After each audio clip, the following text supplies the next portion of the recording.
جماعت پانچویں کی طلباء و طالبات، السلام علیکم ورحمۃ اللہ وبرکاتہ۔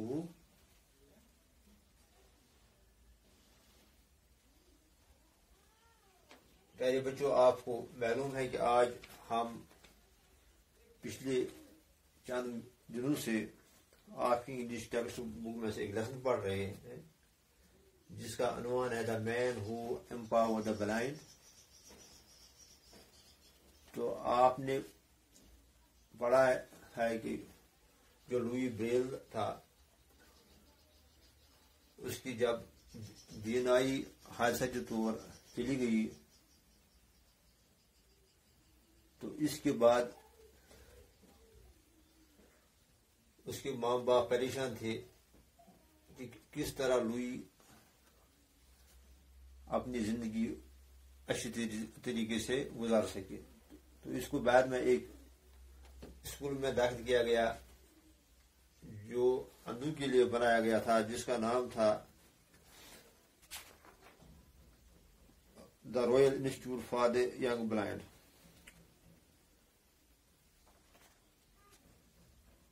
تو آپ کو معلوم ہے کہ پچھلے دو ویڈیوز میں ہم نے کہاں تک پڑھا ہے۔ آج ہم صفحے نمبر 49 سے آگے پڑھیں گے۔ تو آپ صفحے نمبر 49 پہ غور سے دیکھیں۔ تو آج ہم صفحے نمبر 49 پہ جو چوتھا پیرا ہے وہاں سے شروع کریں گے۔ Besides, it was hard and expensive to print books with embossed letters, so there was very little for the blind to read. تو پچھلے ویڈیو میں ہم نے پڑھا تھا کہ اس وقت جو انسٹیٹیوٹ تھا اس میں جو طریقہ کار تھا پڑھانے کا، تو وہاں جو کتابیں تھیں اندھوں کے لیے تو وہ کس طرح بنائی گئی تھی وہ کتابیں۔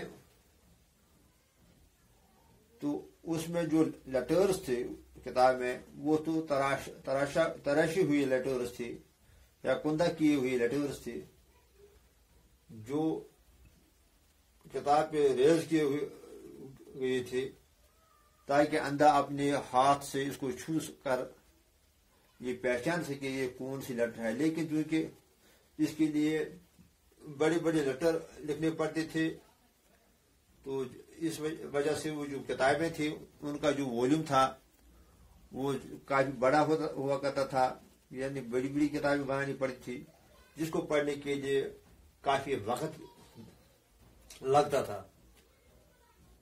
تو اس کے علاوہ اس میں کیا خرابی تھی یا کیا نقص تھا؟ Besides, it was hard and expensive to print books with embossed letters. تو اس کے علاوہ جو یہ کتابیں بنانی تھی یہ ایکسپینسو تھا۔ ایکسپینسو مطلب costing a lot of money. It required a lot of money to print such books. تو ایسی کتابیں بنانے کے لیے کافی رقم درکار تھا۔ یہ کتابیں کافی مہنگی تھی۔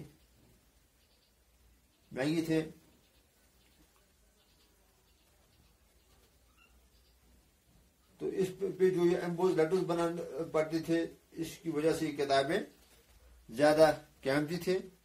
سو there was very little for the blind to read. لہذا اندھوں کے لیے کم موقع تھا پڑھنے کے لیے، ایسی کتابیں خریدنے کے لیے یا پڑھنے کے لیے۔ For long or important books, a blind person had to depend on friends to read out to him. ایسی بڑی بڑی کتابوں کے لیے، ایسی بڑی کتابیں پڑھنے کے لیے اندھوں کو اپنے دوستوں کا سہارا لینا پڑتا تھا تاکہ وہ یہ کتابیں پڑھیں اور ان کو بتائیں کہ ان کتابوں میں کیا لکھا ہوا ہے۔ There must be an easier way for the blind to read and write, young Braille said over and over again. Only books can free the blind. تو لوئی بریل کے ذہن میں ہمیشہ وہ آتا تھا کہ there must be an easier way for the blind to read and write. یہاں کوئی ایسا آسان طریقہ ہونا چاہیے جس کے ذریعے یا اندھے پڑھ سکیں اور لکھ سکیں. تو یہ خیال اس کے دل میں بار بار آتا تھا. تو وہ سوچتا تھا only books can free the blind. صرف کتابیں ہی اندھوں کو آزاد کر سکیں گے, انہیں اچھی زندگی گزارنے کے قابل بنا سکیں گے. A person can never be truly educated unless he can read.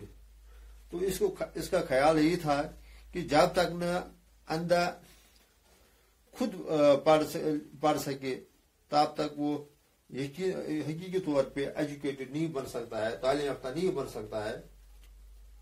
Louis was only 17 years old when an idea struck him that there must be an easier, quicker way for the blind to read than by trying to feel all the way around each letter.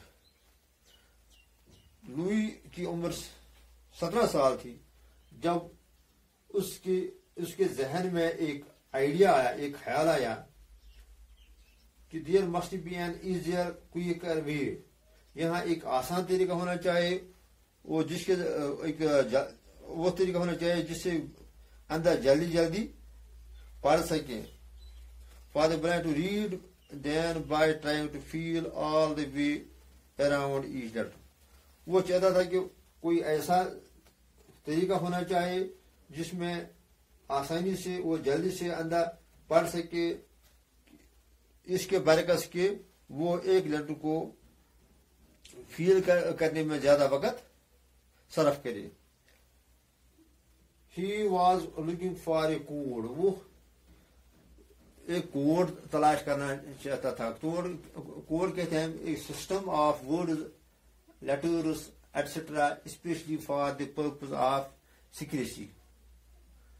Code کہتے ہیں ہم اس طریقہ کار کو جس کے ذریعے ہم وہ لکھ سکیں جو خاص راز, جس میں ہم راز کی بات لکھ سکیں جو عام لوگ نہیں پڑھ سکیں گے.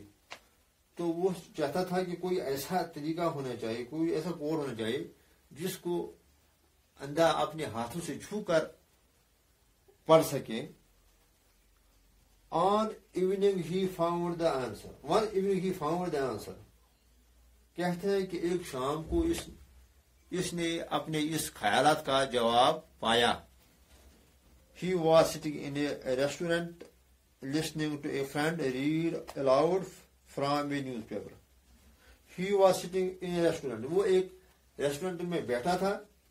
listening to a friend.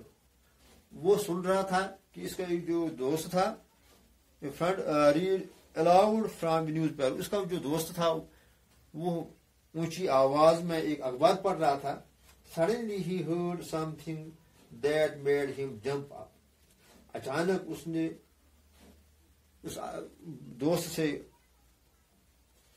کچھ سنا جس کی وجہ سے وہ ایک دم ہی جمپ پڑا, وہ اچھل پڑا. In his excitement, Louis pounded on the table. Excitement کہتے ہیں ہم حیران ہونا.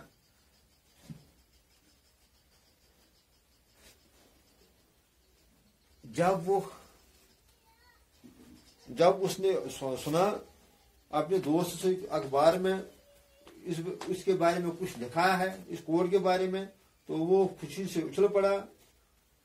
تو اور ہی پاؤنڈڈ آن دی ٹیبل, وہ زور سے اس ٹیبل پہ مارنے لگا.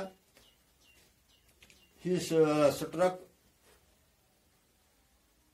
ہی ہٹ دا ٹیبل ہیویلی. اس نے زور سے ہاتھوں سے اس ٹیبل پہ مارا. Shouting, laughing and crying all at once immediately, یعنی یکدم. تو وہ چلانے لگا, وہ ہنسنے لگا, وہ خوشی سے جھومنے لگا. The new article was about night writing, a new signal code in the French army. تو یہ آرٹیکل جو اخبار میں چھپا ہوا تھا اس میں ایک نائٹ رائٹنگ کے بارے میں، یعنی وہ رائٹنگ جس کو ہم رات کی تاریکی میں پڑھ سکیں، اے نیو سگنل کوڈ، یہ ایک ایسا کوڈ تھا، سگنل کوڈ تھا فرینچ آرمی میں، فرانسیسی آرمی میں ایک کوڈ تھا جس کو رات کی تاریکی میں فوجی پڑھ سکیں. An artillery captain named Carlos Barbier in the Napoleon army had developed a technique of sending messages by means of dots and dashes in relief that is standing above the surface of the paper like embossed type. تو یہ جو technique تھا، جو یہ code تھا، یہ message فوجی ایک جگہ سے دوسری جگہ بھیج سکتے تھے ڈاٹ کی صورت میں اور ڈیش کی صورت میں، یعنی جو کاغذ کی سرفیس کے اس کے اوپر کسی نوکدار چیز سے دبا کے ڈاٹس بنائے جاتے تھے جنہیں دوسرا سپاہی ہاتھوں سے چھو کر پڑھ سکتا تھا رات کی تاریکی میں. This code could be used in the dark because it could be felt with the fingertips. جو یہ کوڈ تھا اس کو رات کی تاریکی میں آدمی پڑھ سکتا تھا کیونکہ اس سے وہ اپنے انگلی کی ٹپس سے، اپنے انگلی کی نوک سے پڑھ سکتا تھا. If a man could read and write a message in the dark without using his eyes, then a blind person could do it too. تو لوئی کے خیال میں آیا، ذہن میں آیا کہ اگر ایک آدمی رات کے اندھیرے میں بغیر روشنی کے اس کو اپنے انگلیوں سے پڑھ سکتا ہے یا اس میسج کو لکھ سکتا ہے تو اندھے کیوں نہ اسی طرح پڑھ سکتے ہیں. تو اس کے لیے ایک اس کے سوال کا جواب مل گیا. تو آج ہم اتنا پڑھیں گے، انشاءاللہ کل سے آگے پڑھیں گے. تو اس میں جو نئے ورڈز آئے ہیں، ایکسپینس کہتے ہیں کاسٹنگ، اے لاٹ آف منی یعنی قیمتی، مہنگا. امبوز کرو، مولڈ یا تراشا ہوا یا کندہ ہوا. Code, a system of words etcetera especially for the purpose of secrecy, جسے ہم کہتے ہیں اشاروں کی زبان. ایکسائٹمنٹ کہتے ہیں ہم جوش، جذبہ. دا پاؤنڈ کہتے ہیں اسٹرائک اور ہٹ ہیویلی، زور سے مارنا. تو آل آف ونس کہتے ہیں امیڈیٹلی یعنی یکدم، فوراً. ٹیکنیک کہتے ہیں ہم سکل کو یا سسٹم کو. تو ٹپ کہتے ہیں پوائنٹڈ اینڈ. آج اتنا ہی، تو وسلام.